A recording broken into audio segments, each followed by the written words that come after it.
ดินแดนศักดิ์สิทธิ์กลางทะเลทรายที่เวิ้งว้างที่เป็นที่ตั้งของสถานที่เที่ยวที่ว่ากันว่าถ้าโลกนี้แบนที่นี่คือดินแดนสุดขอบโลกตอนนี้เรามาถึงแล้วสุดขอบโลกไม่มีที่ให้ไปแล้วคลิปนี้นะครับเราจะพาทุกคนไปเที่ยวประเทศที่เคยปิดตัวเองจากนักท่องเที่ยวมาอย่างยาวนานปัจจุบันนี้นะครับเมืองล้ำกลายเป็นแบบนี้แล้วก็น่าเที่ยวมากๆเลยนะสถานีทุกที่แบบล้ำสุดๆไปเลยจากฉายาเมืองเศรษฐีน้ำมันกลางทะเลทรายที่กำลังจะกลายเป็นเมืองโลกอนาคตหนึ่งในเมืองหลวงที่พัฒนาแบบก้าวกระโดดมากที่สุดในโลกเราจะพาทุกคนไปเที่ยวตะวันออกกลางด้วยกันครั้งแรกพาไปแคมป์รอบกองไฟกินแบบท้องถิ่นกลางทะเลทรายนั่งรถโฟร์วิวไปดูน้องอูฐตัวเป็นๆเดินกลางตลาดเก่าแก่ที่มีการประมูลของหายากมาให้เราเหรอใช่ For me Yes โอ้ thank you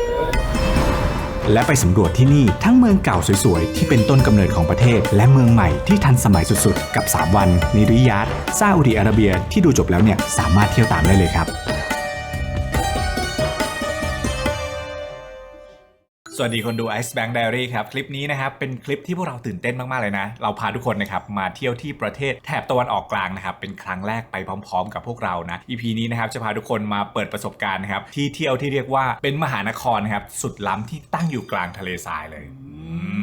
และตอนนี้นะครับเราอยู่ที่ริยาดนะครับเมืองหลวงของประเทศซาอุดิอาระเบียนะฮะหลายคนนะครับที่ไปเที่ยวมาหลายๆที่ทั่วโลกแล้วนะครับใครนะครับกำลังหาที่เที่ยวที่แบบไม่ซ้ำใครแล้วก็มีคนไทยนะครับยังมาเที่ยวไม่ค่อยเยอะนะครับแนะนำนะครับเมืองนี้เลยเดี๋ยวจะพาทุกคนนะไปเที่ยวพร้อมๆกันซึ่ง EP นี้นะครับการเดินทางเนี่ยต้องบอกว่าเดี๋ยวนี้เนี่ยมาที่ริยาดมาที่ซาอุดิอาระเบียแล้วก็เมืองอื่นๆเนี่ยมีสายการบินนะครับมากมายนะครับพาทุกคนมาเที่ยวที่นี่ได้ง่ายมากๆมีทั้งแบบบินตรงนะครับแล้วก็ต่อเครื่องนะครับรอบนี้เราเลือกบินตรงมากับ Thai Air Asia X นะครับสะดวกสบาย8ชั่วโมงถึงเลยใครนะฮะที่กำลังหาวิธีการเดินทางนะผมก็แนะนำว่าลองดูเที่ยวบินประมาณนี้ก็ได้จะได้แบบไม่ต้องไปต่อเครื่องหลายต่อแล้วก็แบบว่าไม่สะดวกนะฮะแนะนำแบบนี้นะครับและสำหรับใครนะครับที่อยากจะมาเที่ยวที่นี่ตามแบบพวกเรานะครับเขาต้องทำวีซ่าด้วยนะที่นี่เนี่ยวิธีการทำวีซ่าเข้าเมืองเขาเนี่ยง่ายมากๆอย่างเรา2คนเนี่ยนามสกุลแบบยาวเป็นภารตะมากๆ ก็เลยไม่สามารถทำ e-visa ออนไลน์ได้จริงๆวิธีการทำนะครับเขาสามารถทำ e-visa ออนไลน์ได้ใช้เวลาไม่นานนะครับเสียแค่ค่าวีซ่านะครับแล้วก็ยื่นพวกพาสปอร์ตนะครับจองที่พักตั๋วเครื่องบินรูปถ่ายอะไรแบบเนี้ยก็สามารถทำ e-visa แล้วก็ส่งมาให้ทางอีเมลเรียบร้อยเลยแต่ก็มีข้อดีกว่านั้นคือด้วยความที่เรา2คนอย่างที่บอกคือนามสกุลยาวใช่ป่ะในระบบมันไม่สามารถกรอกเกิน15ตัวอักษรได้เกินช่องแต่ถ้าเกิดใครนะครับอยากได้วิธีสะดวกกว่านั้นนะครับด้วยความที่นามสกุลพวกเรา2คนยาวนะก็เลยแบบไปค้นหาวิธีมาว่ามันต้องทำยังไงสรุปนะฮะเรามาพิสูจน์ให้คนดูแล้วนะฮะว่าคนไทยนะฮะสามารถมาเที่ยวที่นี่นะฮะได้ด้วยการทำวีซ่าออนอะไรวัลทุกคนก็คือเราบินมาถึงเมื่อคืนนี้ใช่ไหมบินมาถึงปุ๊บเนี่ยก็แค่เอาพาสปอร์ตเราอะยื่นให้เขาแล้วบอกว่าเราทำวีซ่าออนอะไรวัลอะแล้วก็จ่ายตังค่าวีซ่าก็คือจบเลยสามารถเข้ามาเที่ยวที่นี่ได้เลยตัวราคาค่าวีซ่านะครับสามารถทำวีซ่าออนอะไรวัลนะครับได้ในราคา395 เรียลนะครับก็เรียกว่าเป็นค่าวีซ่าที่แบบสะดวกสบายแล้วก็ไม่ต้องใช้เอกสารอะไรเลยจ่ายแต่ตังค์อย่างเดียวใครอยากมาเที่ยวประเทศนี้นะสะดวกสุดๆแนะนำนะครับวิธีนี้ก็ดีนะฮะไม่ต้องไปกรอกเอกสารใดๆให้ยุ่งยากวุ่นวายนะก็มาเที่ยวได้เลยและที่พักของพวกเรารอบนี้นะครับก็แนะนำทุกคนนะครับใครกำลังหาที่พักว่าแล้วมาเมืองนี้มันต้องพักที่ไหนนะครับก็แนะนำว่าเป็นตรงกลางเมืองนะครับจะเรียกว่าย่านโอรยานะครับตรงนี้เนี่ยก็จะเป็นที่พักที่สามารถเดินทางไปเที่ยวรอบๆตัวริยาได้สะดวกแล้วก็ที่สำคัญคืออยู่ตรงกลางเมืองเดินทางไปไหนไปหาอะไรกินก็ง่ายนะฮะที่พักชื่ออะไรแม่ชื่อว่า Comfort Hotel ริยาดค่ะค่าโรงแรมเนี่ยประมาณ 2,000 ถึง 3,000 บาทแล้วแต่ช่วงเวลานะช่วงที่พวกเราเดินทางมานะฮะเป็นช่วงประมาณเดือนกุมภาพันธ์นะฮะประมาณกลางเดือนวันวาเลนไทน์เลยพาแม่มาเจอทะเลทรายแบบว่าขี่อูฐกันเลยทีเดียวห้องที่เราพักนะทุกคนห้องกว้างมากใหญ่มากเตียงนี่ king size แบบนอนสบายกันสุดๆเลยนะคะแล้วห้องน้ำเนี่ยเขาแยกโซนเปียกโซนแห้งนะคะมีทั้งมินิบาร์นะคะมีไมโครเวฟมีเครื่องชงกาแฟมีตู้เย็นมีเตารีดด้วยค่ะทุกคนก็คือเรียกว่าห้องที่แบบครบครันไปวันแรกนะครับเดี๋ยวจะพาทุกคนนะครับมาเที่ยวเมืองนี้กันดูซิว่ารอบๆเมืองริยาดเนี่ยเขามีอะไรให้เที่ยวบ้างและที่สำคัญเขาว่ากันว่าเมืองนี้เป็นเมืองกลางทะเลทรายที่เรียกว่าโอเอซิสกำลังจะเจริญเติบโตกลายเป็นเมืองที่จะสูสีกับดูไบเลยไปดูกันครับว่ามันจะเจ๋งขนาดไหนไป เมืองแรกสำหรับคลิปตะวันออกกลางครั้งแรกของพวกเรา2คนครับที่นี่คือเมืองหลวงของประเทศซาอุดิอาระเบียครับประเทศที่ใหญ่ที่สุดในตะวันออกกลางมีพื้นที่กว่า2ล้านตารางกิโลเมตรพื้นที่เนี่ยมากที่สุดอันดับที่12ของโลกเลยใหญ่ขนาดที่ว่าจะขับรถข้ามประเทศทีเนี่ยต้องใช้เวลาเป็น10กว่าชั่วโมงเลยครับที่นี่นะครับปกครองในระบอบราชาธิปไตยครับและเป็นศูนย์กลางสำคัญของโลกอิสลามเพราะประเทศนี้นะครับคือที่ตั้งของเมืองศักดิ์สิทธิ์ที่สุดของพี่น้องชาวมุสลิมครับและยังเป็นศูนย์กลางของการประกอบพิธีฮัจญ์ที่พี่น้องชาวมุสลิมเนี่ยเชื่อกันว่าต้องมาอย่างน้อยสักครั้งหนึ่งในชีวิตที่เมืองเมกะครับเมืองหนึ่งของซาอุที่จะเป็นที่ตั้งของมัสยิดศักดิ์สิทธิ์ที่ภายในเนี่ยจะมีกะบะอาคารทรงสี่เหลี่ยมลูกบาศก์สีดำอาคารที่มุสลิมทั่วทั้งโลกเนี่ยเวลาจะละหมาดจะหันหน้ามาทางทิศทางนี้กันครับโดยตัวเมืองริยาดที่เราพาทุกคนมาเที่ยวกันในวันนี้นะครับจะตั้งอยู่บนที่ราบนัชกลางทะเลทรายแท้ๆทำให้อากาศที่นี่นะครับจะสุดขั้วแล้วก็แตกต่างจากที่อื่นมากๆเลยหน้าร้อนเนี่ยอุณหภูมิอาจจะพุ่งสูงไปถึง50องศาเซลเซียสแต่กลับกันครับหน้าหนาวเนี่ยอุณหภูมิกลางคืนเนี่ยสามารถลดลงไปเหลือได้ประมาณต่ำสุดถึงติดลบเลยเรียกว่าความต่างระหว่างความร้อนสุดกับความหนาวสุดเนี่ยต่างกันแบบสุดขั้วผู้คนที่นี่นะครับจึงนิยมออกมาใช้ชีวิตกันตอนช่วงเย็นเป็นหลักครับคาเฟ่บางที่เนี่ยนะครับปิดตี 3ร้านอาหารเนี่ยเปิด24ชั่วโมงก็มีครับโดยเศรษฐกิจหลักของประเทศนี้นะครับอย่างที่ทุกคนรู้กันครับมาจากน้ำมันและซาอุดิอาระเบียเนี่ยคือหนึ่งในผู้ผลิตและก็ส่งออกน้ำมันรายใหญ่ที่สุดของโลกอันดับ2เลยทำให้ประเทศนี้นะครับแทบไม่ต้องเก็บภาษีเงินได้บุคคลธรรมดาเลยเพราะรายได้หลักเนี่ยมาจากทองคำสีดำชนิดนี้หรือน้ำมันที่มาจากใต้ดินนั่นเองครับรายได้มหาศาลเนี่ยถูกส่งเข้า Public Investment Fund กองทุนนี้นะครับจะเอาเงินไปลงทุนระดับแสนล้านดอลลาร์นำไปลงทุนทั่วโลกทั้งเทคโนโลยีธุรกิจยักษ์ใหญ่สโมสรฟุตบอลรวมถึงสร้างเมกะโปรเจกต์กลางทะเลทรายมากมายแบบนี้นะครับทั้งที่เที่ยวแล้วก็ที่สนับสนุนอีเวนต์ระดับโลกครับโดยว่ากันว่านะครับผู้นำของประเทศนี้นะครับตั้งเป้าหมายไว้ว่าปี 2030 เนี่ยจะเป็นการเปลี่ยนประเทศที่พึ่งพาแต่น้ำมันอย่างเดียวให้กลายเป็นศูนย์กลางเศรษฐกิจใหม่ของโลกเลยและจากประเทศที่เคยปิดสู่ประเทศที่กำลังเปิดแบบติดสปีดเร็วที่สุดแห่งหนึ่งของโลกในตอนนี้เลยและวันนี้เรา2คนจะพาทุกคนไปดูว่า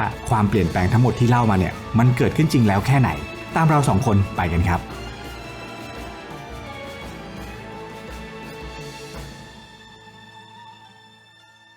คือมาในเมืองเขาแล้วนะทุกคนตอนเนี้ยผมรู้สึกว่ารอบๆเนี่ยเจริญมากๆเลยนะอาจจะคุ้นกับการว่ามาเมืองตะวันออกกลางมันจะต้องเป็นตึกดินเหนียวสีน้ำตาลทะเลทรายอะไรแบบนี้หรือเปล่าคือตอนนี้รอบๆตัวเรานะเป็นแบบตึกสูงหมดเลยทุกคนวิธีการเดินทางในนี้นะมันจะมีอยู่ประมาณ2วิธีนะฮะที่แนะนำนะก็จะมีนั่งรถไฟใต้ดินนะครับหรือว่าจะเป็นแอปเรียกรถต่างๆที่มีให้เลือกเยอะมากๆสามารถเรียกผ่านแอปได้เลยซึ่งในแอปเนี่ยก็จะมีราคาโชว์แล้วก็สามารถตั้งให้มันตัดผ่านบัตรได้เลยสะดวกสบายมากๆในนี้นะครับเวลาจะไปไหนเนี่ยผมแนะนำว่าให้ดูใน Google Map เปรียบเทียบไปนะจะได้ไปถูกที่เพราะว่ามันจะมีชื่อในสถานที่ต่างๆแล้วก็ในปักหมุดเนี่ยบางทีมันจะมีภาษาที่เป็นภาษาอาหรับิกด้วยบางทีมันจะอ่านค่อนข้างยากนะแอปที่ราคาดีสุดนะอันนี้ผมลองโหลดมาทั้งหมด3แอปนะฮะก็มีคารีมโบลแล้วก็ Uber นะโบลราคาดีสุดราคาเราเรียกจากสนามบินมาเนี่ยก็ประมาณ77รียัลนะไม่แพงประมาณ600 บาทอะไรอย่างเงี้ยก็ใกล้เคียงกับบ้านเรานะฮะแต่กองทัพต้องเดินด้วยท้องที่นี่เวลาห่างจากไทย4ชั่วโมงตอนนี้ที่นี่เวลา11โมงที่ไทยประมาณ3โมงแล้วยังไม่ได้กินข้าวสักมื้อเลยหาข้าวกินครับ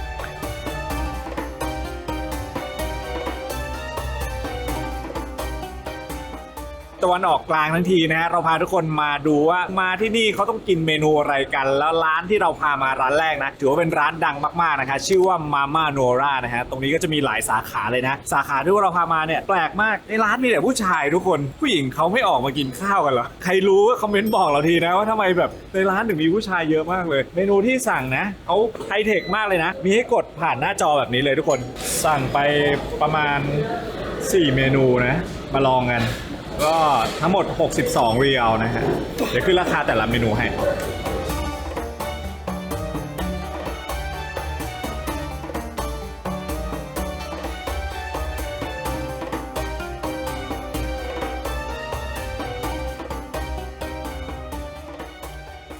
เข้ามาในร้านเนี่ยบรรยากาศเหมือนโรงอาหารเลยทุกคนตอนแรกก็แบบแอบกังวลเหมือนกันเพราะด้วยความที่มาตะวันออกกลางครั้งแรกใช่ปะก็กลัวว่าของกินอะไรมันจะแบบสะอาดไหมอะไรเงี้ยเฮ้ยเขาทำร้านแบบสะอาดมากแล้วก็ตัวเชลฟ์ที่เขาปรุงอาหารน่ะเขาเช็ดเขาถูอะไรกันตลอดคือดูรู้เลยว่าความสะอาดนี่ดีมากๆเลยทุกคนใช่และสังเกตเห็นนะคะคนที่นี่นะผู้ชายนะคะชอบทานน้ำผลไม้ปั่นมากถ้าเป็นอย่างบ้านเราอ่ะผู้ชายก็จะทานน้ำสีน้ำอะไรอย่างนี้ใช่ไหมคะอาจจะดื่มดริงก์เลยอะไรก็แล้วแต่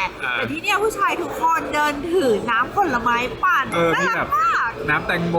น้ำเสาวรสน้ำส้มน้ำอะไรอย่างเงี้ยนะอย่างผมสั่งมาเนี่ยก็จะเป็นน้ำเลมอนมิ้นท์ก็คือเป็นเลมอนผสมกับมิ้นท์เดี๋ยวลองชิมกัน ดีมาก มาชิมหน่อยสิ เหมาะกับอาหารแบบเขาเลยแหละ ก็คือจะมีแป้งมีเครื่องเทศใช่ป่ะตัวนี้ก็จะเป็นตัวช่วยกลบกลิ่นล้างกลิ่นที่ไม่ดีสดชื่นเลย โหไม่น่ากินเลยอ่ะ ทำไมฮะ มันเรียกน้ำย่อยอันเนี้ย มันแบบน้ำลายดิบเลย เพราะว่ามันมีความเปรี้ยวความซ่าด้วยอ่ะหอมใบมิ้นท์มากเลยอ่ะ มาแล้วจ้ะเมนูอลังการมากเลยจ้ะก็คือที่เราสั่งมาจะมีชวามาชิคเก้น1นะฮะแล้วก็ชวามามีทนะฮะซึ่งอันนี้ก็จะเป็นไก่กับเนื้อคือแม่ไอ้เขาอยากกินแป้งอันเนี้ย อยากกินมากเลย เป็นแป้งที่ชื่อว่าพิซซ่านะคล้ายๆแป้งพิซซ่าสไตล์ตะวันออกกลางนะฮะก็จะมากินกับไก่นะ แล้วคนบ้านเขานะทุกคนเขาทานมือนะคะ แล้วก็พยายามมองหาว่าแบบเขามีช้อนหรือซ่อมหรืออะไรไหมเนี่ยเขาทานมือกันหมดเลยเนาะเพราะฉะนั้นเราก็ต้องกลมกลืนค่ะหอมมากอร่อยมาก อร่อยปะเขาบอกว่าอันนี้คือเมนูที่ต้องสั่ง อร่อยมาก อร่อยมากเลยฮะ รสชาติไม่ดูต่างรสชาติไม่ดูแปลกที่แบบไม่เราทานไม่ได้เราไม่เคยทานคือไก่อ่ะเขาอบมาหอมมาก เมนูนี้นะคะถ้าใครที่รู้สึกว่าเต็มทานยากนะคะแล้วก็ต้องการของอาหารที่แบบไม่มีกลิ่นอ่ะไม่มีกลิ่นเครื่องเทศบ้านเขาอันนี้เลยทุกคนไก่เยอะมาก ของผมด้านในเป็นเนื้อนะแบบนี้ฮะ เราสั่งไก่หมดครึ่งตัวนะคะทุกคน นี่ตัวใหญ่มาก โต๊ะอาจจะแบบสั่นๆหน่อยนะคะทุกคนเพราะว่าเรานั่งกันเยอะเนาะ แต่ไก่อร่อยเลย โอ้ ลองแป้งพิซซ่าด้วย ค่ะ มันคือแป้งพิซซ่าจริงๆนะคือข้างนอกมันจะกรอบแล้วก็ข้างในมันจะนิ่ม หวานแบบอันนี้ถูกใจหมดเลยบนโต๊ะที่สั่งมาคือเราก็สั่งเมนูเบสิกที่เราคิดว่าทานได้จริงๆแล้วเขามีทั้งเนื้อแบบหลากหลายมากเลยนะคะทุกคนแล้วก็มีของที่เหมือนมิตบอลอ่ะจะเป็นของประจำท้องถิ่นของเขาอ่ะคือเยอะมากใครที่มาที่นี่ก็ร้านนี้ก็เป็นอีกหนึ่งร้านที่แบบควรมาเช็คอินนะ ร้านนี้ขายดีมากๆนะมีหลายสาขาด้วยสามารถเซิร์ชชื่อใน Google Map ได้ใกล้ที่ไหนก็ไปที่นั่นนะครับไปเดี๋ยวเติมพลังก่อนเดี๋ยวพาทุกคนไปเที่ยวที่นี่กัน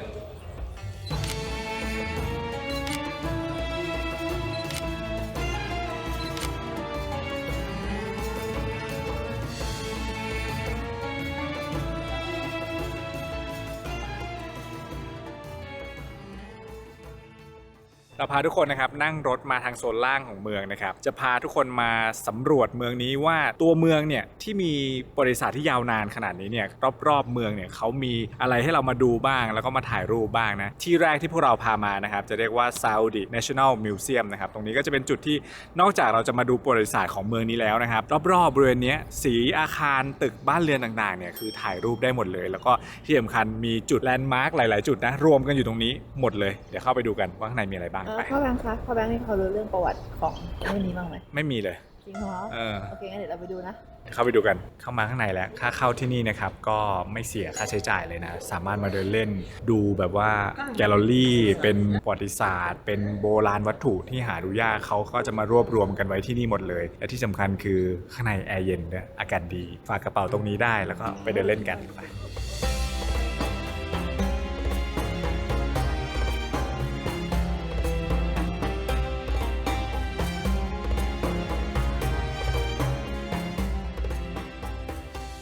เข้ามาด้านในว้าวมากเลยอ่ะว้าวไหมแม่ ไอเข้ามาปุ๊บน้ำตาไหลเลย อุ้ยว้าวเหรอ อ่านไม่ออก เขามีภาษาอังกฤษอยู่ ค่ะ แต่ว่าก็จะมีภาษาอาหรับิกด้วยนะฮะ ค่ะ คือผมรู้สึกว่าไอ้ตัวภาษาอาหรับิกเนี่ยพอเวลามันอยู่ร่วมกับตัวอักขระที่บนหินบนอะไรที่เป็นไม้อะไรเงี้ยมันดูขลังมากเลยนะเหมือนเราย้อนกลับไปในยุคอียิปต์โบราณอะไรเงี้ย ดูเหมาะสมอ่ะเข้าใจคำว่าเหมาะสมไหม ภาษาเขาสวยมาก นอกจากภาษาไทยที่แบบตัวหนังสือสวยแล้วอ่ะผมว่าอีกหนึ่งภาษาคือภาษาอาหรับิกเนี่ยที่แบบตัวหนังสือสวยนะอย่างที่ผมเล่าไปนะว่าเขาจะมีเป็นอักขระที่อยู่บนหินโบราณใช่ไหมเราเดินมาเจอเนี่ย first alphabet อ่ะก็คือตัวอักษรตัวแรกของโลกอ่ะแล้วเงยไปที่ป้าย 2,000 ถึง 1,500 ปีก่อนคริสตกาลนานมากทุกคนปีนี้ปี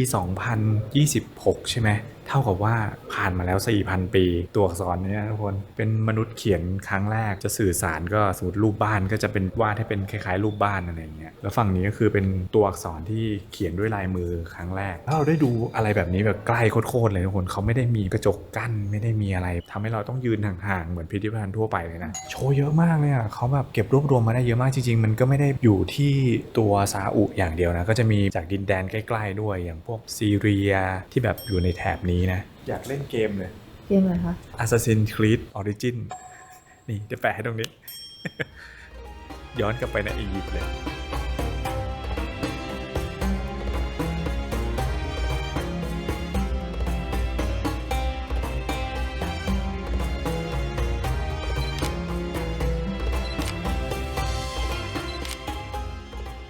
หลังจากเราออกจากตรงมิวเซียมมาทุกคนติดกันเลยด้านหลังก็จะมีเป็นพระราชวังเก่านะฮะมูรับบ้านะตั้งอยู่ติดกันเลยเมื่อก่อนเนี่ยคือเป็นพระราชวังที่เก่าแก่แล้วก็ใหญ่มากๆปัจจุบันเนี่ยก็เอามาทำเป็นมิวเซียมแล้วนะฮะข้างในก็จะมีมุมถ่ายรูปอีกใครที่เป็นแบบสาวๆแต่งตัวมาสไตล์อาราเบียนแล้วอ่ะก็คือมาเดินตรงเนี้ยกำแพงทุกกำแพงคือถ่ายได้หมดเลยเดี๋ยวไปหามุมถ่ายรูปแม่ไอซ์กันวันนี้เขาว่าแต่งตัวสไตล์อาราเบียนมาเหมือนกัน ไม่ไอ้กำลังมองอะไรรู้ป่ะ มาฮะ ตรงเนี้ยน้องแมวเยอะมาก จะเป็นแบบว่า ที่นี่เขาเลี้ยงสัตว์ พระราชวังแมว อ๋อเหรอ ไม่รู้พ่อพูดมั่ว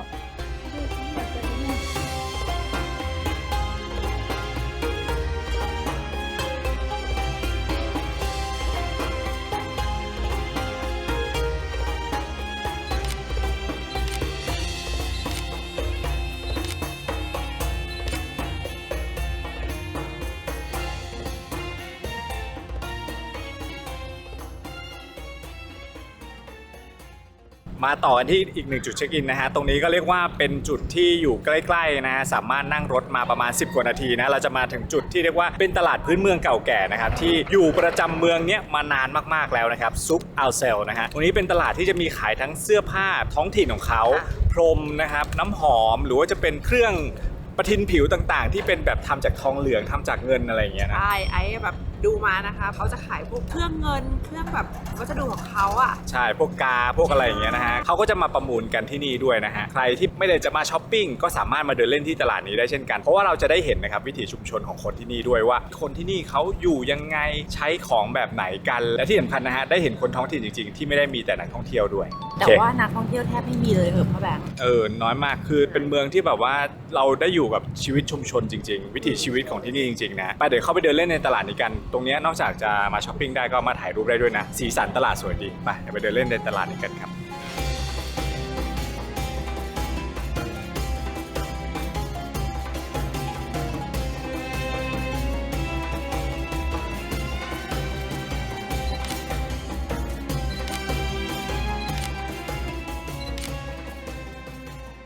เดินเข้ามาก็จะเป็นอาคารพาณิชย์นะครับทะลุเข้าไปยังโซนด้านกลางของตลาดนะซึ่งตรงกลางเนี่ยก็จะเป็นโซนที่เขาจะมาประมูลของกันรอบๆเราสองข้างทางก็จะขายพวกพรมนะฮะแล้วก็อุปกรณ์อย่างที่ผมเล่าให้ฟังพวกอุปกรณ์การดื่มชาหรืออะไรต่างๆของเขานะฮะผมว่าผมเท่มากนะจริงๆแล้วหลายคนที่เคยไปตุรกีหรือเคยเห็นคลิปตุรกีเนี่ยก็จะเคยได้เห็นว่าคนเขาจะไปถ่ายกับร้านพรมใช่ไหมที่เนี่ยมันน่าจะมีคนมาเปิดประเดิมนะว่าต้องถ่ายกับร้านพรมนะจะสวยนะใช่แล้วก็เดินไปข้างทางซ้ายขวาก็จะเห็นเหมือนแบบอะไรสักอย่างที่เขาวางขายเหมือนเป็นหินหรือเป็นไม้หรืออะไรอย่างงี้ใช่ไหมทุกคนไปดูมาแล้วไปถ่ายมาแล้วสรุปแล้วคือเครื่องหอมของหอมค่ะแล้วเขาก็จะจุดให้เราดมแบบพ่อแต่ละแบบแต่ละอย่างคือแบบกลิ่นไม่เหมือนกันเลยอ่ะเมื่อกี้เกือบโดนแล้วเกือบโดนดูดเข้าไปแล้วเพราะว่าไอเป็นคนชอบเครื่องหอมของหอมมากมันจะเรียกว่าไม้โอ๊ตอะOUD เนี่ยไม้นี้เนี่ยก็คือจะเป็นไม้เหมือนไม้หายากที่มีราคาสูงแล้วเขาก็จะมาทำน้ำหอมและในโลกของน้ำหอมของโลกตะวันตกเนี่ยช่วงเนี้ยไอ้ไม้โอ๊ตอันเนี้ยก็กำลังฮิตมากๆเพราะว่าเอาไปเป็นส่วนผสมของน้ำหอมราคาแพงๆนะเยอะหลายยี่ห้อมากจะเป็นหลุยเป็นทอมฟอร์ดอะไรก็จะใช้ไม้โอ๊ตเนี้ยผสมเข้าไปแล้วมันก็จะมีกลิ่นแบบไม้แบบวูดนิดนึงอะไรเงี้ยทำไมคุณรู้คะผมชอบ ช่วงนี้แบงค์เขากำลังชอบกลิ่นไม้แบบนี้มากหอมที่ห้ออะไรมีต้องไปดมต้องไปหาต้องอยากรู้ว่าเฮ้ยกลิ่นนี้มันดียังไงใช่กลิ่นอูฐนะแต่ที่นี่เขาคือมีขายอยู่ในตลาดทั่วไปเลยใช่แล้วตอนนี้นะคะเราเดินมาตรงที่เขาเป็นตลาดร้านโล่งร้านกว้างตรงนี้แล้วนะคะเหมือนเขาจะเริ่มประมูลของแล้วแบงค์ใช่บรรยากาศเท่มากเลยเพราะว่าจะมีคนใส่ผ้าคลุมแล้วก็มานั่งมายืนประมูลของอะไรต่างๆกันใช่แล้วเขาก็จะมีชุดท้องถิ่นของที่นี่นะขายด้วยใจไอ้ที่อยากซื้อใส่มากเลยแต่กลัวซื้อใส่ผิดใส่ถูกก็เลยไม่กล้าชุดของเบบีน่ารักมากเบบี for kids right for kids น่ารักมากอ๋อมีปืนเป็นชุดของเด็กอ่ะ From China? Thailand. Thailand. Yes. Sorry. Why you? Scared. It's gift for you. Oh, thank you so much. Maybe how many? 10 hours? 8 hours. 8. I hope you're happy in Saudi. Oh, this is the first time you visit there? there? Yes, first time. Visit Thailand. It's very beautiful. Oh, thank you so much. Very And then- good. ขอให้เราเหรอ ใช่ for me Yes. โอ้ thank you เป็นรองเท้าอลาดิน thank you thank you ขอบคุณ Welcome, ค่ะ welcome, ขอบคุณค่ะ welcome. บ๊ายบาย Bye. บ๊ายบาย เฮ้ยเขาน่ารักมาก แล้วจะบอกให้ว่าคนที่เนี่ยนะคะ เขาจะมีหนวด มีอะไรเยอะแยะใช่ป่ะ แต่ภายใต้หนวดของเขาอะยิ้มไม่หยุดเลย คือแบบ ใช่ ใจดีมาก คนใจดีนะที่เนี่ยแล้วก็ถึงแม้ว่าจะใส่ผ้าคลุมมีหนวดเฟิร์มอะไรหน้าดุยังไงแต่จริงๆแล้วใจดีสอบถามอะไรแบบน่ารักทุกคนเลย บอกหมด ไปดูบรรยากาศตลาดนี้กัน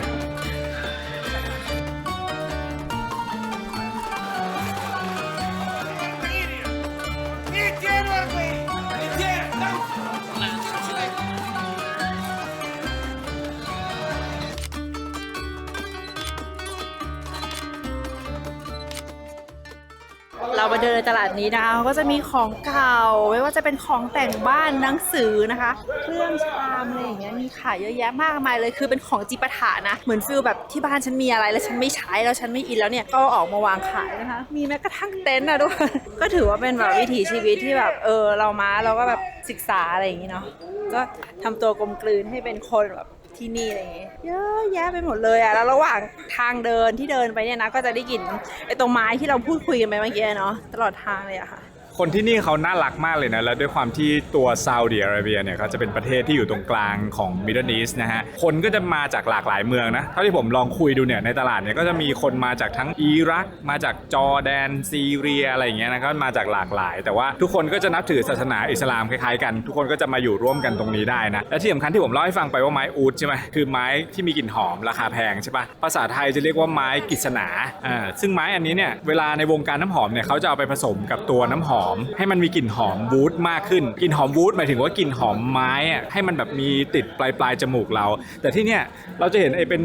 คัพคล้ายๆกับแก้วไวน์สมัยก่อนแต่จริงๆแล้วมันเป็นที่จุดให้แบบเครื่องหอมนี่มันขึ้นมา คือบ้านเราจะต้องใส่น้ำใส่อะไรใช่ป่ะแต่อันเนี้ยคือเขาจุดไม้จริง ๆ เลยให้มันแบบหอมนะ ระหว่างที่แบงค์ถ่ายตรงที่เขาประมูลใช่ป่ะไอ้ก็ไปเดินเก็บภาพแบบร้านต่างๆอินเสิร์ตต่างๆให้พ่อแบงค์ใช่ไหมคนที่นี่นะกวักมือเรียกเราให้ไปอินเสิร์ตร้านเขาให้ไปถ่ายร้านเขาแล้วก็แนะนำนู่นแนะนำนี่อะไรอย่างเงี้ยคือแบบน่ารักมากเนี่ยทุกคนค่ะคือเขาจุดไม้ไปบนที่แบบเชิงของเขาเลยนะ Hold it. กลิ่นเป็นยังไงฮะ กลิ่นเหมือนที่แบงค์ฉีดอยู่ตอนเนี้ย กลิ่นอูดเหรอ อุ้ยกลิ่นแบบ Floor side. โอเค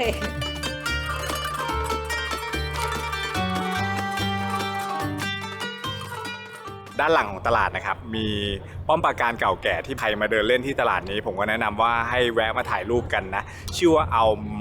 มาสนะฮะก็เป็นป้อมปราการทำจากดินสีแบบนี้นะฮะให้ความซาอุดิอาระเบียให้ความตะวันออกกลางมากๆเป็นป้อมปราการที่สีสวยมากเลยทุกคนใครที่ใส่ชุดแบบจัดเต็มมานะมาถ่ายรูปตรงนี้เขาจะมีธงของประเทศซาอุดิอาระเบียเนี่ยขนาดใหญ่มากๆปลิวสวยอยู่ด้านหน้าสวยมากเลยนะฮะ สวยแบบสวยของจริงนะคะสีสวยมูสวยแล้วก็ตัวธงที่พ่อแบงค์พูดถึงอ่ะเหมือนผืนมันใหญ่แล้วมันหนักอ่ะเวลาสะบัดทีดังปั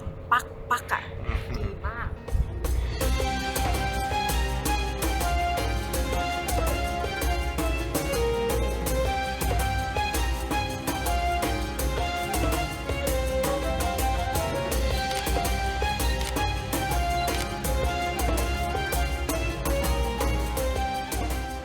สถานีรถไฟฮะจากตรงตลาดเมื่อกี้เราเดินมานิดเดียวนะก็จะมาขึ้นรถไฟไปกันก็แนะนำว่าช่วงเย็นหรือว่าช่วงพามไทม์เนี่ยแนะนำว่าให้ใช้บริการรถไฟฟ้าดีกว่าไปสถานีล้ำมากสถานีเป็นรูปจานสีทองแบบใหญ่เบ้อเร่อสถานีทุกที่แบบล้ำสุดๆไปเลยเขาจะมีให้เลือกนะครับ3วัน7วัน3วันก็ประมาณ20 7วันก็40นะฮะแบบหน้าตาแบบนี้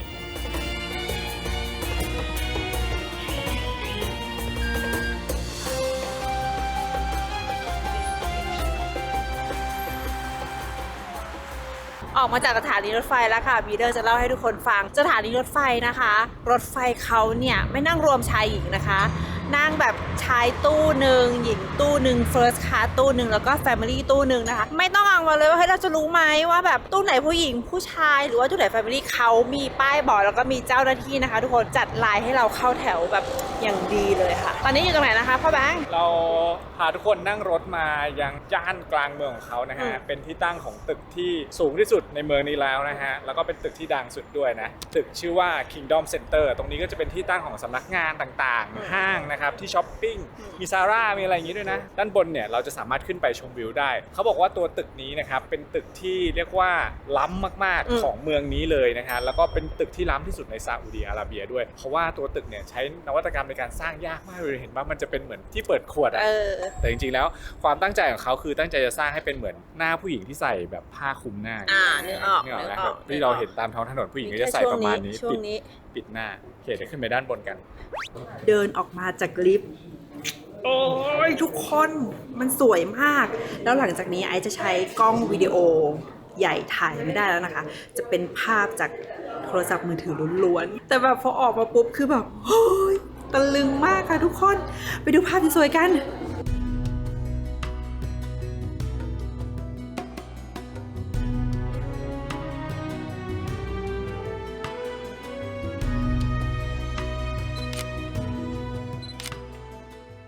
เหมือนเราแบบอยู่บนท็อปออฟทุกสิ่งในโลกเลยทุกคนเพราะว่าเมืองนี้เขาไม่ได้มีตึกสูงเยอะมากแต่ว่าเมืองก็มีประชากรหนาแน่นมีบ้านเรือนอยู่หนาแน่นมากๆแต่ว่าเตี้ยหมดเลยนะเป็นเมืองแบบแนวราบและกำลังจะเป็นเมืองที่เป็นโลกอนาคตเลยเพราะอะไรรู้ไหมเพราะว่ารอบๆอ่ะมันกำลังก่อสร้างแล้วก็เจริญขึ้นเยอะภายใน5 ปี 10 ปีเนี่ยผมว่าจะต้องเป็นเมืองที่น่าสนใจแล้วก็น่ากลับมาเที่ยวแน่นอน ใช่ แล้วก็อย่างที่บอกไปเนาะเราเข้ามาตึกเนี้ย200,000ใช่ไหมคะ ตอนที่เราเข้ามายังไม่ค่ำขนาดเนี้ย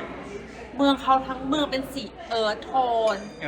สวยแบบสวยมากอะ และที่สำคัญนะฮะคือเมืองนี้เขาจะเริ่มมีชีวิตชีวาตอนกลางคืนก็ช่วงกลางวันเนี่ยก็คือคนจะออกมาข้างนอกน้อยแต่ว่าพอช่วงกลางคืนปุ๊บเนี่ยไฟจะเริ่มเปิดแสงสีของเมืองจะเริ่มมาผู้คนจะเริ่มขับรถออกมาคาเฟ่ต่างๆก็จะเริ่มเปิดคือที่นี่ด้วยความที่เขาเป็นเมืองที่ไม่อนุญาตให้ขายแอลกอฮอล์นะไม่สามารถปาร์ตี้อะไรได้แต่ว่าเขาก็จะมีคาเฟ่ที่บางที่เนี่ยเปิด24ชั่วโมงบางที่เนี่ยเปิดถึงเที่ยงคืนอะไรอย่างเงี้ยนะใช่แล้วก็บางทีห้างเนี่ยนะคะก็เปิดถึงตี 2 ตี 3อะไรเลยนะคือแบบเปิดดึกเลยค่ะนี่คือยืนอยู่ตรงนี้ประมาณแบบ15 นาทีแล้วกับแบงค์อะชอบแบบชอบเลยอะตอนนี้เรายืนอยู่เหมือนข้างบนของตึกเลยตรงสะพานที่เชื่อมกันระหว่างยอดแหลมทั้ง2ยอดอ่ะ อุ้ยแบงค์คนนั้นคนนี้เสียวขาเลยมองไม่เห็นไปดูเมืองนี้ยามค่ำคืนกันฮะ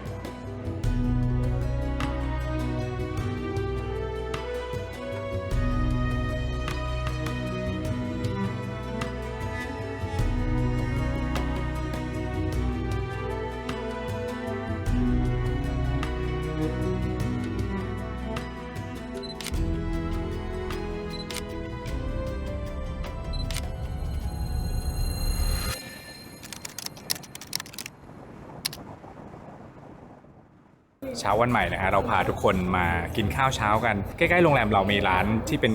ขายอาหารฝรั่งอยู่เมนูหนึ่งที่ผมชอบมากๆแล้วกินบ่อยมากชื่อร้านก็คล้ายๆกับร้านที่เราไปกินข้าวเช้าเมื่อวันแรกนะชื่อร้านวันแรกชื่อมาม่าโนราใช่ปะชื่อร้านวันนี้ชื่อว่ามาม่าเบเกิลเราก็จะขายเป็นแบบเบเกิลที่เป็นแบบหน้าต่างๆมีแซลมอนมีครีมชีสอะไรแบบนี้นะฮะใครที่อยากหาของกินเร็วๆก่อนจะไปทริปเนี่ยก็แนะนำนี้นะฮะเพราะวันนี้เดี๋ยวเราจะพาทุกคนออกไปนอกเมืองกันพาทุกคนไปดูแบบว่าEdge of the World ที่เขาว่าเป็นจุดสิ้นสุดของโลกนั่งรถเหมือนรถ 4x4 ลุยทะเลทรายออกไปแล้วจะบอกว่าวิธีการไปง่ายมากมันจะมีทัวร์ขายใน trip.com ผมจองมาเรียบร้อยแล้วเดี๋ยวกินข้าวก่อนแล้วพาทุกคนไปตรงนั้นกัน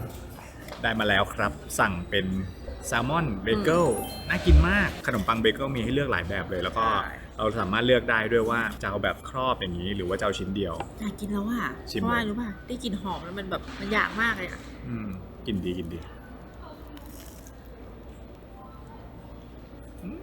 ชิ้นละประมาณ24เรียว2ชิ้นก็ประมาณ48แซลมอนสดมากอร่อยอ่ะแนะนำนะใครอยากกินอาหารเช้าแล้วอยู่ใกล้ๆโรงแรมเราก็แวะมากินอร่อย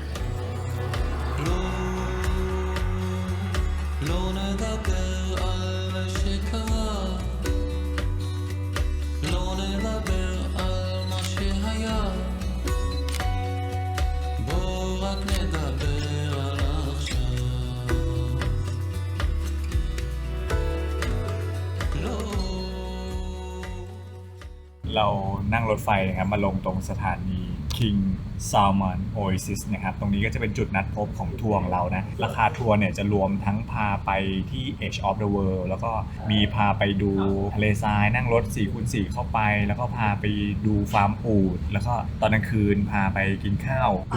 ดูดาวอะไรแบบนี้นะฮะก็เรียกว่าครบครันใน1วันทัวร์สตาร์ตตอนบ่าย2เลิกประมาณ2 ทุ่มทีนี้แล้วก็มาตรงจุดนัดพบแล้วเขาก็จะให้เป็นสายรัดข้อมือเราแบบนี้และราคาทัวร์นะครับคนละ 1,800 บาทนะรวมทุกอย่างหมดแล้วยกเว้นค่าข้าวซึ่งเขาจะพาเราไปกินข้าวอาจจะมีค่าใช้จ่ายเพิ่มเติมเดี๋ยวไปดูกันไม่แน่ใจอันนี้คือแบบลองซื้อผ่านใน trip.com มารีวิวไปพร้อมๆกันเดี๋ยวคนดูเลยว่าจะมีอะไรได้ทำบ้างนะครับ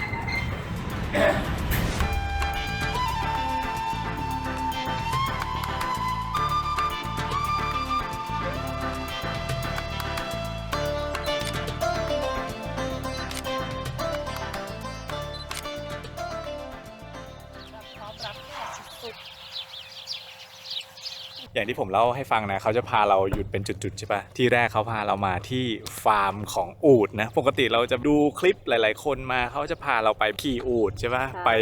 ตามทะเลทรายแล้วก็นั่งอูฐไปนู่นไปนี่แต่ว่าที่นี่คือเขาจะพามาดูอูฐที่เป็นฟาร์มเลยมีทั้งตัวสีดำตัวสีขาวทุกคนแล้วอูฐดูสะอาดมากเราสามารถแวะมาถ่ายรูปได้ตรงนี้ก็จะเป็นจุดแรกที่เขามาสต็อปให้เรานะตลกเหมือนกันนะพี่เขามาส่งแล้วเขาไปเลยอะเพราะกระเป๋อยู่ข้างบนเราอยู่ท่ามกลางทะเลทรายเลยตอนนี้นี่ตรงนี้ได้1แชะใครที่แบบสายถ่ายรูปแต่งตัวมาพร้อมอย่างไม่อายนะตรงนี้1แชะเลยทุกคนขาน้องอูฐตัวใหญ่มากแล้วก็สะอาดมากๆดูดินี่ใหญ่แบบตัวใหญ่จริงๆอะโอ้แล้วก็แบบไม่มีกลิ่นด้วยนะคะสะอาดผิวขาวสวยหล่อเหมือนแบบพร้อมรับแขกสุดๆคุณพ่อดูดิเขารูปน้องอูฐด้วยอะไม่กล้ารูปไหมไม่กล้ารูปแบบพ่อรูปให้หน่อยดินี่พ่อรูปให้หน่อยนี่หน้าเหมือนอูฐ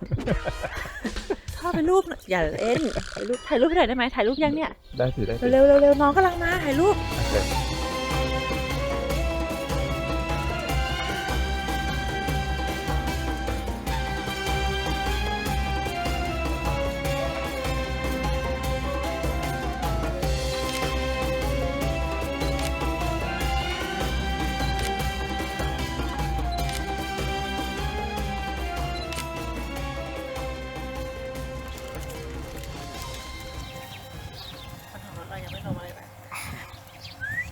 แล้วเขาพาเรามาแวะจุดหนึ่งทุกคนใกล้ๆกันจากตรงคาเมลฟาร์มนะก็มาตรงกาเซลพรีเซิร์ฟตรงนี้ก็จะเป็นส่วนหนึ่งของอุทยานแห่งชาติที่เขาจะพรีเซิร์ฟตัวกาเซลที่เรียกว่าเป็นสัตว์ที่หายากมากๆในทะเลทรายซึ่งตอนนี้ใกล้จะสูญพันธุ์แล้วแล้วก็น้องเนี่ยจะอยู่อาศัยในบริเวณนี้ตรงคาบสมุทรซาอุดิตรงนี้นะฮะเยอะมากๆเมื่อก่อนแต่ปัจจุบันนี้ก็คือหาดูยากแล้วก็ค่อนข้างใกล้สูญพันธุ์เขาก็เลยแบบทำเป็นรั้วกั้นไม่ให้มนุษย์เข้าไปแล้วก็ทำให้แบบว่าสัตว์พวกนี้ได้อยู่ในพื้นที่ของมันแบบตามธรรมชาติแต่ว่าไม่มีใครเข้าไปรบกวนปัจจุบันก็คือมีน้องเยอะขึ้นเยอะมากๆแล้วนะแล้วก็ตัวนี้ก็คือแบบน่ารักมากเลยนะทุกคนถ้าบ้านเราอาจจะเรียกว่าละมั่งแต่ว่าถ้าที่นี่อาจจะเรียกว่ากาเซลเป็นกวางแต่ว่าเขาจะเป็นเขาแบบเหมือนแพะภูเขาอะไรเงี้ยเท่ดีน่ารักมากสะอาดแล้วก็กลิ่นดีมากนะคะแล้วก็น้องไม่สู้คนอ่ะแบบเดินอยู่ที่ธรรมชาติอะไรอย่างเงี้ย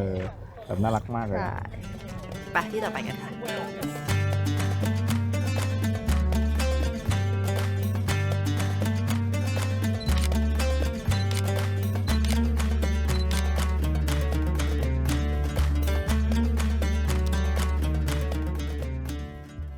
ถึงแล้วครับผมหลังจากเรานั่งรถฝ่าพายุทะเลทรายมาเรียกว่าเป็นการนั่งรถแบบ 4x4 ออฟโรดแบบของจริงแล้วก็ไม่แนะนำนะครับให้ขับรถนะมาเองนะเพราะว่าเส้นทางเนี่ยจะไม่มีถนนเลยจะเป็นการวิ่งผ่านทะเลทรายมาแล้วก็ผ่านทางที่ขรุขระมาแบบเยอะมากๆทุกคนคือตอนแรกผมกะจะขับรถมาเหมือนกันแต่มีหลายๆคนแนะนำว่าไม่ควรขับรถมาก็เลยมาเอาทัวร์เจ้านี้ซึ่งก็ต้องแนะนำทุกคนอีกครั้งเลยนะว่าควรจะมากับทัวร์นะเพราะว่าเขาจะรู้เส้นทางแล้วก็ที่สำคัญคือเขาจะรู้ด้วยว่าตรงไหนควรหลบควรหลีกวิ่งเร็ววิ่งช้าอะไรเงี้ยเพราะไม่งั้นเราขับมาเองนี่รถอาจจะพังยางอาจจะแตกได้นะใช่คือเขาชำนาญทางนะคะแนะนำอย่าเสี่ยงมาเองเพราะว่าเขารู้ทางมากกว่าเรานี่มันเหมือนแบบสุดขอบโลกของจริงนะทุกคนคือมันจะมีจุดแบบให้ถ่ายรูปเยอะมากเขาเรียกว่าเป็น New Age of the World แล้วก็ตรงจุดนี้ก็จะเป็น Age of the World คือตกไปคือเดฟอย่างเดียวทุกคนดูดิสุดขอบมากดูดิมันแบบเป็นเวิร์งออกไปเลยอะเราเคยเห็นตอนที่เราไปสวิตก็คือสุดขอบฟ้าที่เป็น หิมะใช่ไหมทุกคน อันนี้คือสุดขอบฟ้ากว้างไกลที่เป็นทะเลทรายอ่ะ แต่เดี๋ยวพาเดินไปจุดแรกก่อนจุดแรกเขาบอกว่าพอลงรถมาเนี่ยให้เราเลี้ยวขวาไปกัน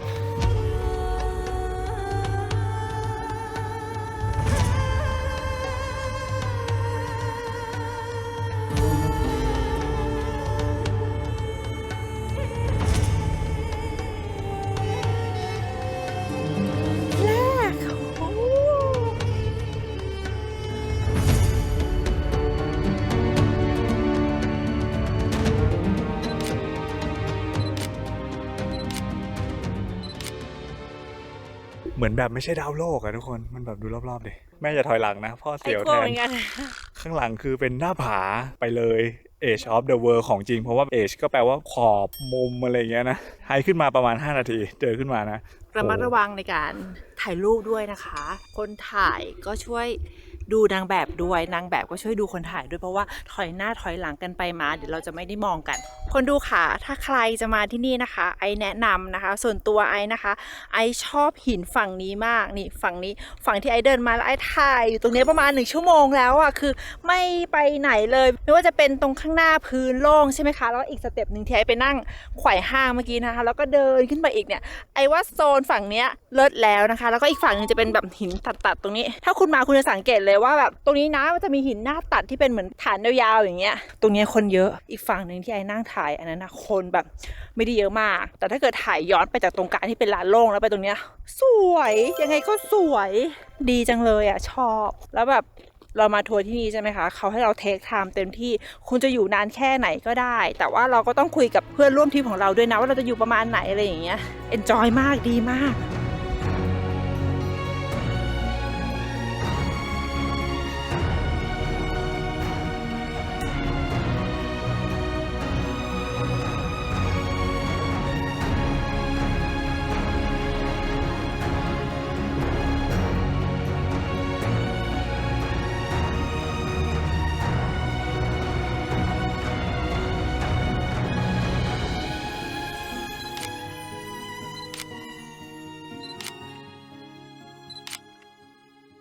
ท้องฟ้าวันนี้เป็นใจมากเลยนะทุกคนเพราะว่าท้องฟ้าเปิดเป็นสีน้ำเงินแบบสวยมากๆเลยแล้วก็ตรงจุดนี้นอกจากที่ถ่ายรูปแล้วเขาจะมีจุดเดินไฮค์ไปได้หลายจุดเหมือนกันนะจริงๆตรงบริเวณนี้มีผมเห็นใน Google Map อ่ะเขาเขียนว่าเป็น New Edge of the World อยู่ใกล้ๆกันถ้าเกิดใครขับรถมาก็แวะไปได้ช่วงที่เรามาจะเป็นช่วงเดือนกุมภานะก็แนะนำว่าใครจะมาเที่ยว Edge of the World เนี่ยก็มาช่วงตั้งแต่ปลายเดือนธันวาหรือปลายเดือนตุลาเป็นต้นไปจนมาถึงประมาณช่วงกุมภามีนาประมาณนี้นะครับเพราะไม่งั้นเนี่ยอากาศจะร้อนเพราะตรงบริเวณนี้ไม่มีที่ร่มเลยแต่วิวคือสุดปังมากนี่โลกเราอยู่สุดแค่นี้แล้วทุกคนไม่มีที่ให้ไปแล้วสุดแค่นี้แล้ววิวสวยขนาดนี้ต้องไม่ต้องส่ง หมุนให้ดู1 รอบ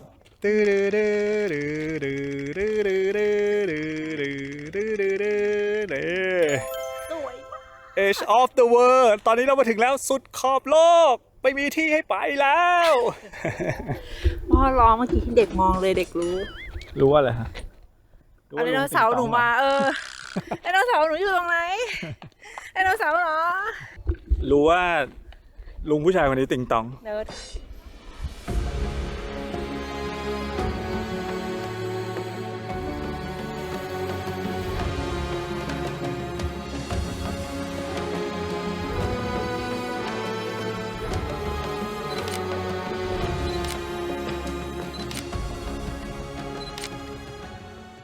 กลางทะเลทรายก็ยังมีคนมาปูพรมให้กินกาแฟทุกคนคือเขาน่ารักมากนะเขาพยายามจะเรียกให้ชิมกาแฟเขาคิดตังค์ว่าพ่อกาแฟหรือชาก็ไม่รู้อะค่ะ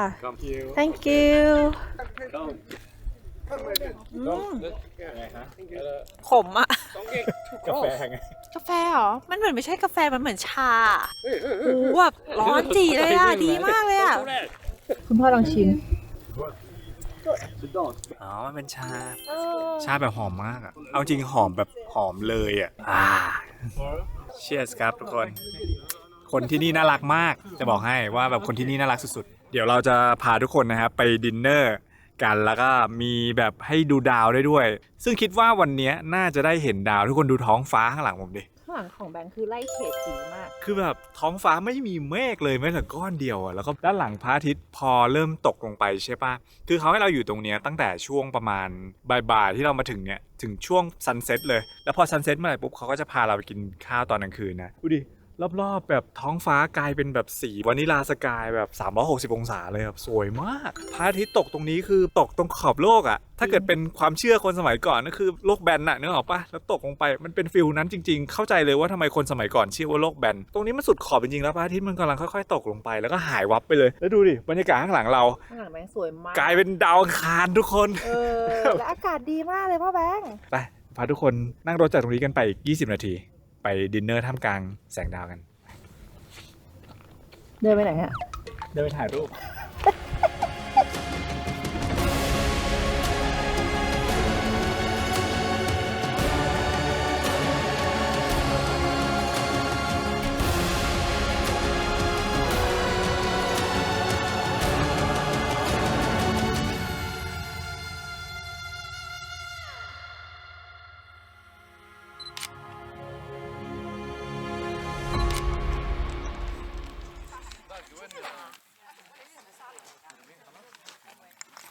ทุกคนค่ะตอนนี้นะคะไอมาถึงที่ที่เขาให้เรามาทานข้าวดินเนอร์กันแล้วนะคะนี่บรรยากาศข้างหลังนะคะ คือใครที่ไปทัวร์กับเรานะคะทริปใกล้ๆกันหรือเป็นบริษัทเดียวกันเนี่ยนะเขาก็จะมีจุดทานข้าวตรงบริเวณนี้เลยค่ะ แล้วก็มานั่งรอบกองไฟแล้วก็ดูดาวคือดาวอ่ะเห็นด้วยตาเนื้อนะคะ สวยมากเราเห็นชัดมากด้วยชิลมากๆตอนนี้อากาศดีมากๆเลยนะคะนี่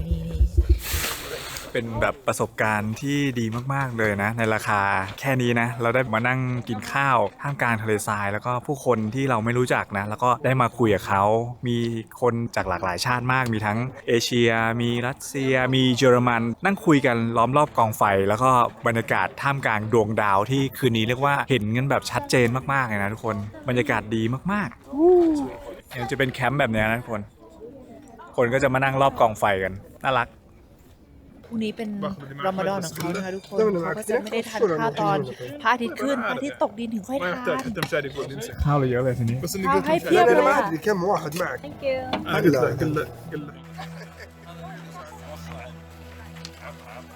رجال الحدم يا محمد You want chili? Hot chili? Okay, welcome.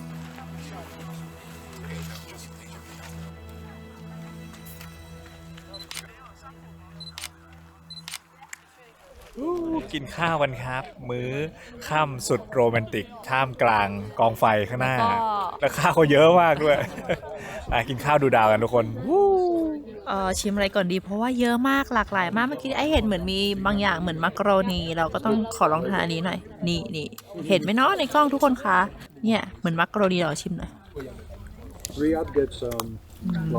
มักโรนีที่แบบเป็นเครื่องเทศของเขาอะที่มีกลิ่นของเขาด้วยอะไรเนี่ยขอชิมไส้กรอกเอาไส้กรอกมา10 อันอะไรหรอเรากินไส้กรอกอย่างเดียวได้ไหมไส้กรอกอร่อยอร่อยเยอะมากแล้วร้อนมากด้วยทุกคนค่ะ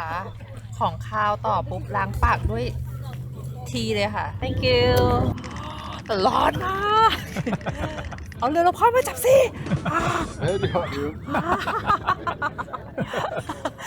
เขาเทก็ยังหันมาบอกไอเลยว่า very hot ใช่ค่ะเอาพ่อขาชนแก้ว cheers How do you say that in Thai? I forgot. ชนแก้ว Shongel? Yes. Oh, Shongel.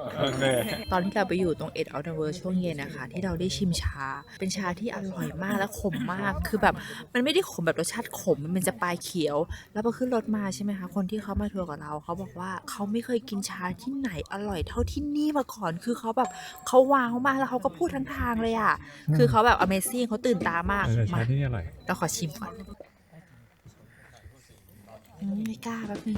มันร้อนมากกรอบไปเลยคนดูกรอบไปเลยร้อนคนดูขอร้องกรอไปก่อนโอ้ยหวานอันนี้หวานเหรอเหมือนเหมือนหลอดทำกล้วยอ่ะบอกไม่ถูกอ่ะมันกล้วยเหรอหลอดทำกล้วยมันจะหวานหอมอ่ะแต่มันก็เหมือนคาโมไมล์อ่ะคือเป็นชาของเขาแหละคุณพ่อลองชิมให้หน่อยค่ะ อร่อยนะ ดีมากด้วย ชาประเทศนี้อร่อยจริงนะสมกับที่แบบฝรั่งที่เขาไปมาหลายที่ทั่วโลกเขาพูดเลยนะว่าเฮ้ยเขาไม่เคยกินชาไหนอร่อยเท่าที่นี่เลยนี่ชาแรนดอมเลย อันนี้อร่อยเลย แรนดอมชาแบบที่เขาให้กินเฉยๆไม่ได้ร้านดังร้านอะไรเลยนะแค่แบบชาแบบกลางทะเลทรายธรรมดาเลยทุกคน คืออยากจะเดินไปบอกเขาว่าขอเติมหน่อย หอมด้วยน่าจะเป็นแบบฟิลแบบคาโมไมล์กินเสร็จแล้วก็จะได้แบบหลับได้ไงอุ่นท้อง แต่แบบเห็นดาวสวยมากชอบมากดีมากแนะนำมาเลยคอมเมนต์ว่าราคา 1,800 บาทที่คุ้มค่ามากๆทุกคนแนะนำนะจองตามมาเที่ยวกันไปพรุ่งนี้กันต่อครับ